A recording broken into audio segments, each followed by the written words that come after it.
Edgar Rodríguez es periodista y analista político, experto en comunicación de crisis, articulista de medios como Infobae, como el diario La Razón de España, como el diario Las Américas, El Pitazo, La Patilla y otros más. Es asesor de campañas electorales en México, Colombia y por supuesto en Venezuela.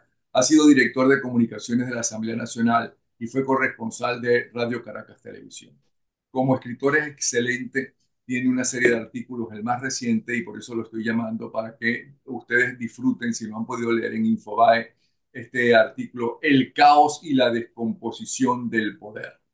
Bienvenido, Edgar, ¿cómo estás? Hace tiempo que no hablo. Napoleón, Napoleón, gracias por estar contigo en tu espacio y en este momento tan crucial para el país, que no deja de serlo nunca, ¿no? Evidentemente, ¿no?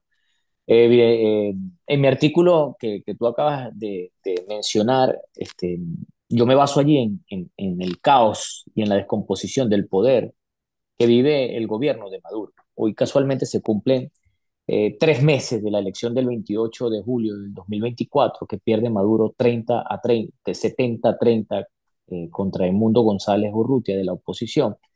Y ahí, ese mismo día, ese día del 28 al mediodía, Maduro empieza a recibir en su oficina los exit poll que se habían hecho, que había hecho Miraflores, y se da cuenta por primera vez que está perdiendo la elección. Es decir, nosotros tenemos información que durante la campaña electoral Maduro recibía unos números de las encuestas que siempre hace, y no quiero hacer mención de cuál empresa en particular, pero eran modificados esos números.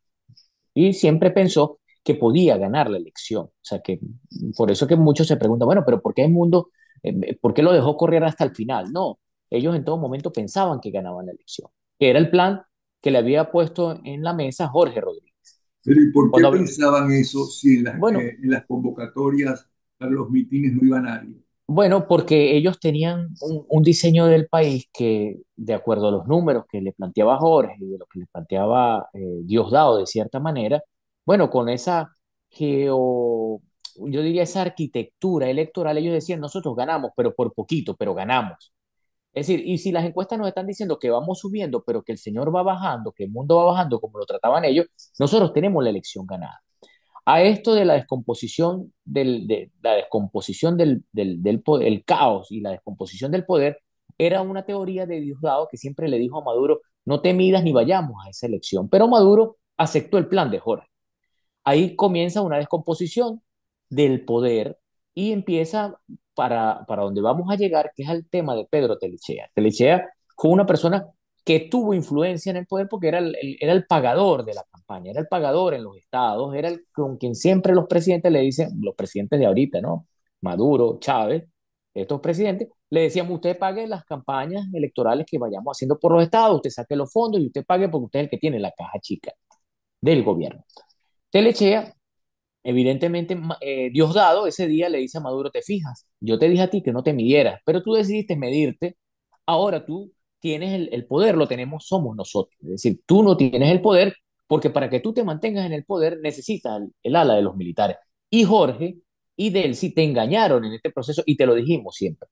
Pero Diosdado huye hacia adelante, como son todos los criminales. ¿Por qué huye hacia adelante? Porque él también es responsable de una derrota que tuvo porque el partido no se movió electoralmente. El partido también quedó en ascuas. O sea, cuando tú te vas a un estado como en el Zulia, el partido que en el Zulia siempre mantenía cinco, seis municipios, principalmente los de La Guajira, los de Miranda, donde está la refinería del Tablazo, esos municipios los perdió, solo ganó uno en el Zulia, que era el municipio de La Guajira. El resto lo perdió, como perdieron también, inclusive hasta en Fuerte Tiuna. Luego, pasada esta etapa, comienza pues la cacería de brujas, ¿no? ¿Quiénes son los leales y quiénes no son los leales? Porque quienes estamos en el poder tenemos que sentirnos mandando y empezamos a desconfiar de todos. Eh, para esto entramos al tema de Pedro. ¿Por qué Pedro Telechea lo detienen el domingo pasado, el domingo 20 casualmente, 20 de octubre?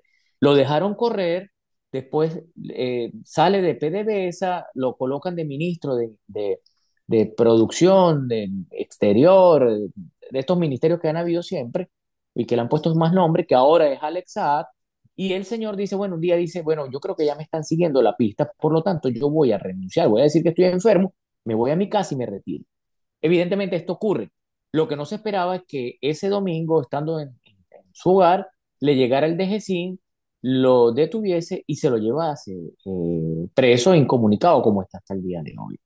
Luego el lunes siguiente vemos a Tarek William Saad, nuestro triste eh, fiscal, diciendo, bueno, mira, este señor lo hemos detenido porque hemos conseguido que él había contratado una empresa que había estado vinculada en el 2002 en el golpe de Estado, que estaba contratada en el 2002 para PDVSA, y cómo la contrata ahora. ¿Qué se encargaba esa empresa? Bueno, de todo lo que tenía que ver con el control, la automatización de PDVSA. Sabemos que PDVSA ni tiene control, ni tiene automatización, ni tiene descentralización. Lo que es una caja para robarse lo que hay allí.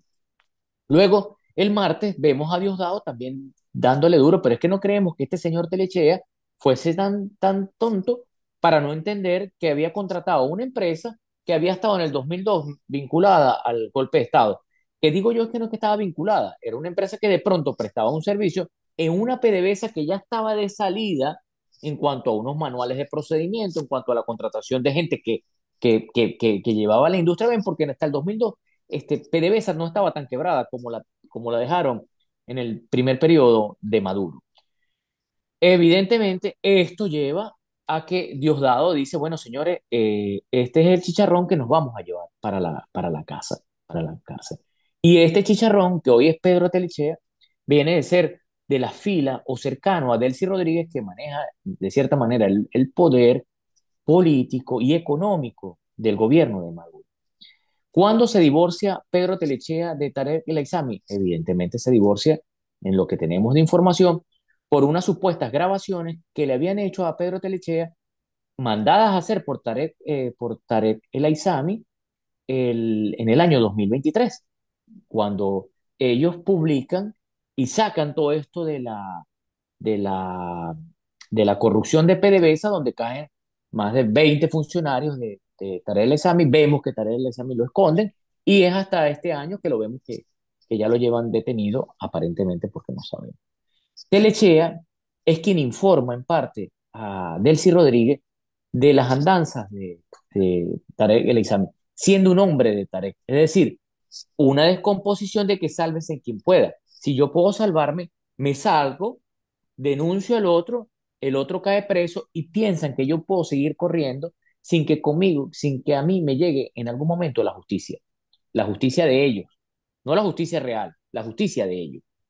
Fue la desgracia donde cae Pedro Telechea. Telechea hoy es otro sacrificado más de la revolución, como cuando vemos, y tú lo sabes muy bien, las revoluciones se come a sus hijos, se lo comió la revolución, está pagando las culpas de otros, de Tarek El Aissami, está pagando las culpas de Delcy Rodríguez y de Jorge, y quien tiene el control hoy, más que los hermanos Rodríguez, es Diosdado Cabello. Diría que Diosdado Cabello hoy es prácticamente el vicepresidente de la República.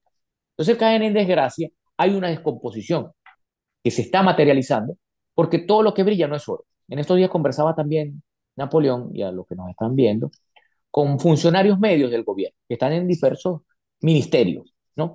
El terror que hay hoy en día para que esos funcionarios puedan moverse si le toca trasladarse. Si un funcionario, por ejemplo, digamos que está en PDVSA y es de PDVSA Oriente, pero lo trasladaron a Caracas, solo puede ir a su estado o a su ciudad a visitar a su familia una vez al mes, con previo reporte de 15 días antes de decir, mire, ya me toca ir a visitar a mi familia que vive en Anaco y tiene que tener autorización para poder viajar. Lo segundo es que ningún funcionario puede salir del país. No tiene autorización para pasaporte y menos autorización. Y si tuviese pasaporte, tampoco tendría autorización para viajar. Entonces, la purga dentro y el miedo que hay es que está llegando a los niveles medios y bajos. Lo que estamos viendo solamente es la punta del iceberg con lo de Pedro Telechea, que seguramente vendrán otros más. Hoy, después de 9 días, Napoleón, el tema ya no es Pedro Telechea, el tema será otro. Pero en el mismo marzo del 2023, Tarek William Saab había dicho, mire, hemos conseguido 23, 27 tramas de corrupción. Con la de Telechea ya serían 28. Pero la ONG, escúchame, Transparencia Venezuela, en sus investigaciones que ha hecho durante todo este tiempo, lleva más de 122 tramas de corrupción investigadas dentro de PDVSA, dentro y fuera del país. Qué bárbaro. Ahora, ¿cómo está entonces la situación interna ya en el poder, ya en Miraflores? ¿Quién manda por quién y por qué? Ya sabemos por qué aparentemente pierde poder Delcy Rodríguez y su hermanito, ¿ok? Y cómo lo está perdiendo Maduro. Pero eso, todo eso, ¿qué significa para lograr la libertad del país? Bueno, hay cosas que no la vemos, ¿no? Lo primero es que los ciudadanos en el país, los venezolanos, Napoleón tienen la certeza de que Maduro se va en el corto plazo. Anteriormente veíamos que la gente se desilusionaba muy rápido, que decía, no, mira, es que esto no se van, ellos se quedaron para siempre. No, hoy en día el venezolano, en las diversas encuestas a las cuales he tenido acceso, he visto que la gente tiene clara que Maduro se va. El pobre sabe que no puede resistir mucho tiempo allí. Por ejemplo, Napoleón, tú decías, bueno, pero ¿por qué se va a mantener? Bueno, evidentemente Chevron, Texaco y estas empresas con las que siguen haciendo negocios a nivel petrolero Maduro, bueno, le pueden generar un flujo de caja de unos 1.800 millones de dólares al año, como llaman, dinero limpio, que pueden usar afuera. Pero, ajá, el otro dinero, ¿de dónde viene? El narcotráfico, del oro, pero ya tienen algo de limpio, pero eso no es suficiente para mantener un país. Ya lo interno, ellos saben que es tan complicado que el dólar no lo pueden parar, ya está llegando casi a los 50 bolívares y que evidentemente la economía no se maneja con intimidación. Porque ¿qué ha pasado con lo de las tramas de corrupción?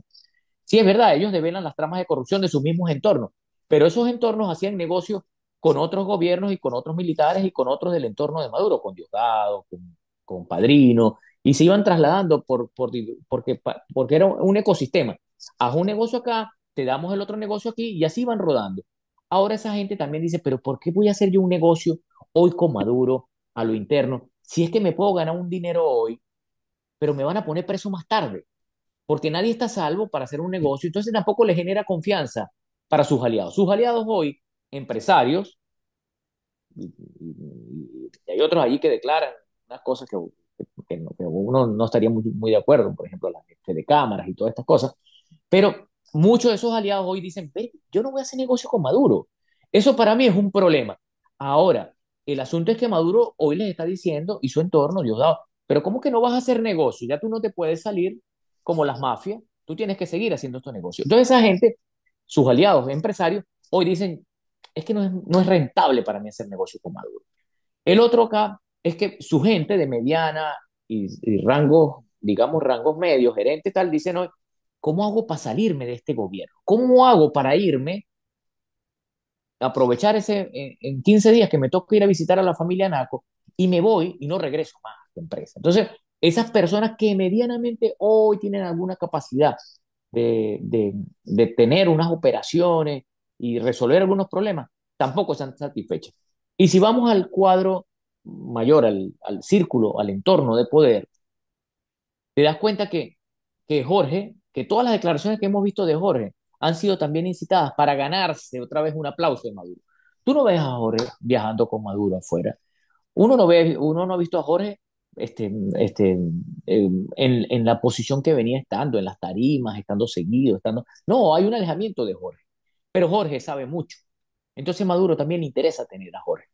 Lo que sí está claro es que quien espera en su llegada de Maduro a Moscú, de Rusia y de Argelia, quien lo espera debajo del avión es Diosdado Cabello. Y no lo espera de gratis, lo espera porque, como lo sabes tú y como quizás lo sabes mejor que yo, cuando aquel viaje famoso de Carlos Andrés Pérez a Davos, ¿no? Y la venida prematura de Pérez a Venezuela era porque ya le habían informado, mire, es que allá hay un golpe de Estado que están dando. Y Carlos Andrés dijo, no, yo me voy, yo me regreso a Venezuela. Dejó a unos funcionarios allá para que siguieran las reuniones y se regrese. Y en efecto, a los días se da el golpe de Estado, si no al día siguiente, no recuerdo exactamente.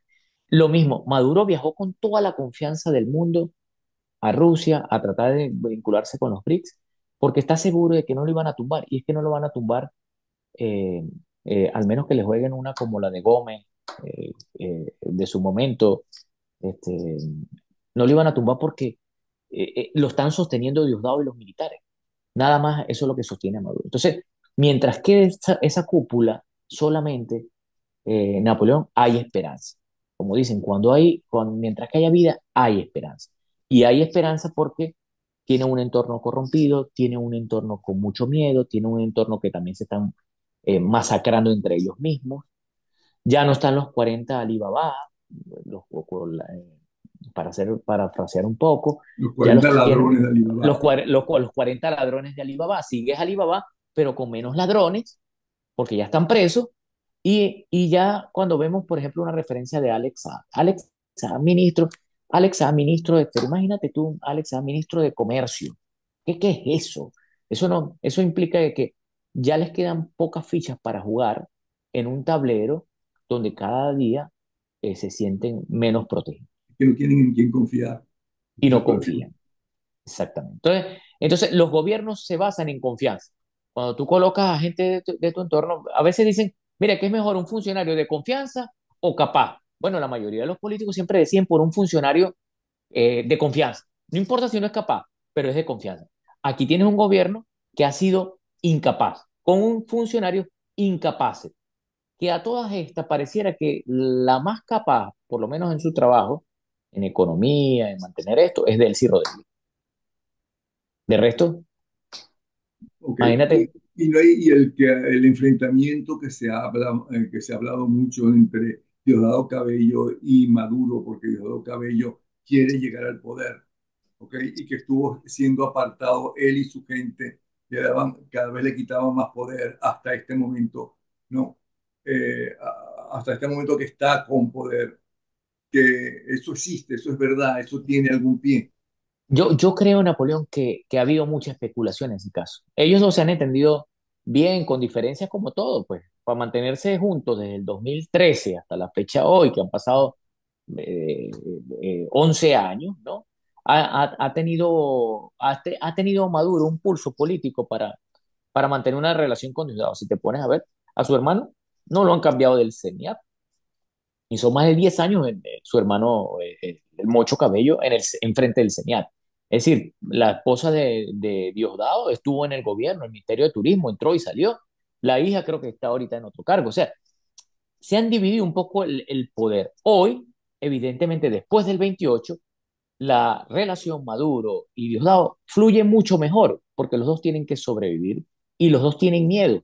Uno tiene miedo del otro porque lo vaya a entregar con los americanos o con todo lo que siempre que son los miedos naturales y la información, pues, que seguramente le llegarán los cubanos y le dirán, mira, cuidado y te vende Diosdado. Y Diosdado también dormirá con un ojo abierto como los presos, diciendo, bueno, no sé si Maduro me va a entregar.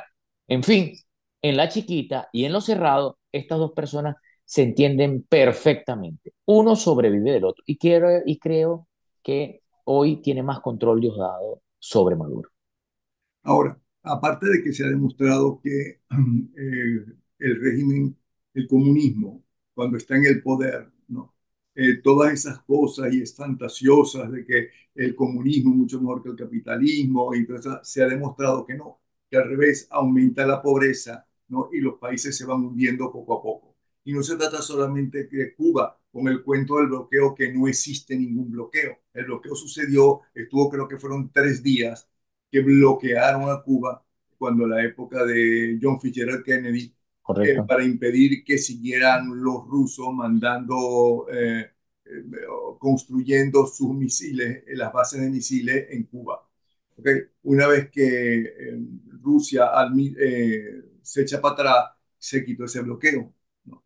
Eso es el bloqueo que ellos hablan tanto.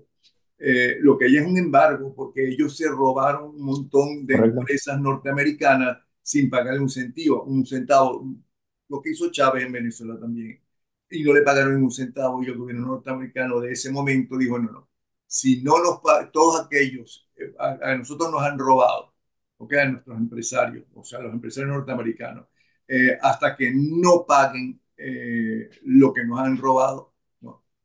Toda persona que tenga negocios con ellos no puede tenerlo con nosotros norteamericanos.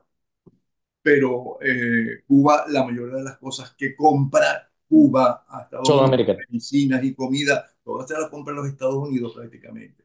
O sea que eso es un cuento. Lo de Venezuela es otro cuento. Un país rico en el subsuelo, con oro, con petróleo, mira cómo lo dejaron. Corea del Norte, cómo lo dejaron. Rusia, cómo está y cómo lo dejaron. ¿No? El único es la China, porque la China tiene un partido comunista mandando, pero su economía es capitalista. ¿No? Y lo más fuerte del capitalismo, el capitalismo es eso que llaman salvaje. Mm. O sea que eso está demostrado que fracasó. ¿Ok? Pero el problema es que las dictaduras de derecha terminan en la mayoría y van presos la mayoría de los dictadores de derecha, pero las dictaduras de izquierda cuesta mucho sacarlas del poder. Bueno, es verdad, cuestan sacarlas porque también conviven dentro de este ecosistema mundial de tantos problemas. Tú dices, bueno, sí es verdad, nosotros somos, no podemos tampoco creer que nosotros somos el eje del mundo. Es decir, la influencia que de pronto teníamos antes del 28 de julio y días posteriores al 28 de julio era mucho mayor que las que podemos tener hoy. La influencia que teníamos en el 2019 con la juramentación de Guaidó como presidente interino, el apoyo de 60 países es mucho menor.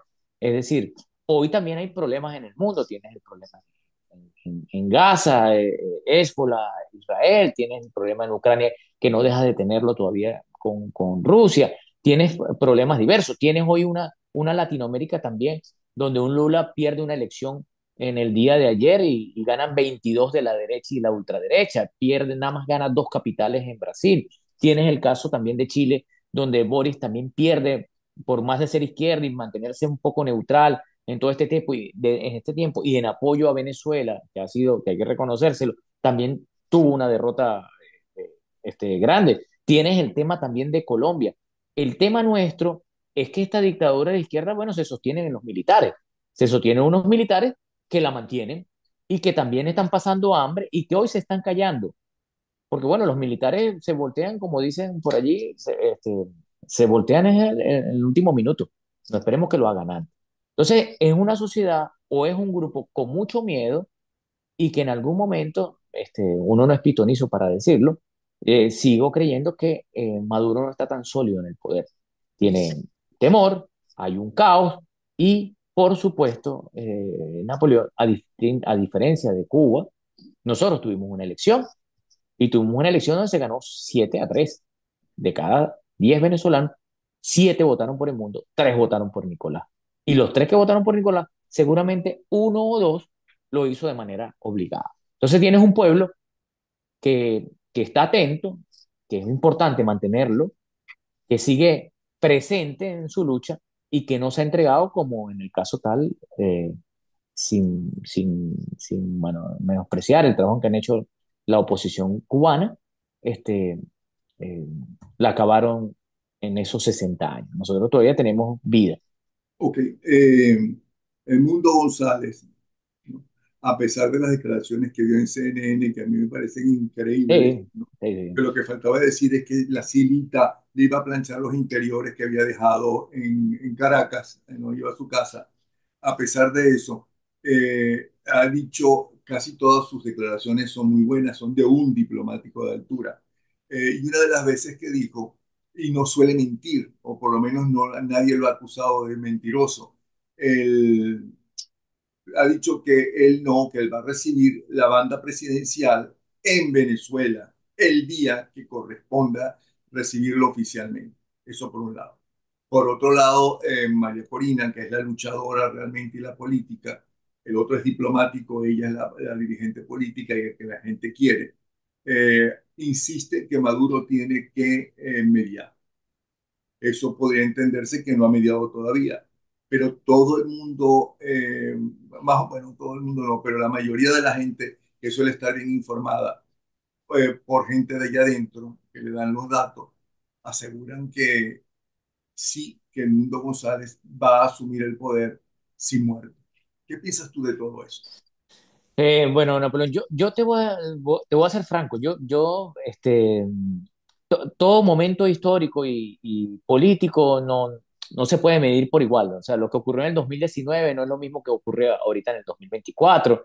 No creo que hay que ponerle una camisa de fuerza que el mundo tenga que juramentarse en Venezuela, ¿no? Yo no caería en esa Pero diatriba. él fue quien lo dijo.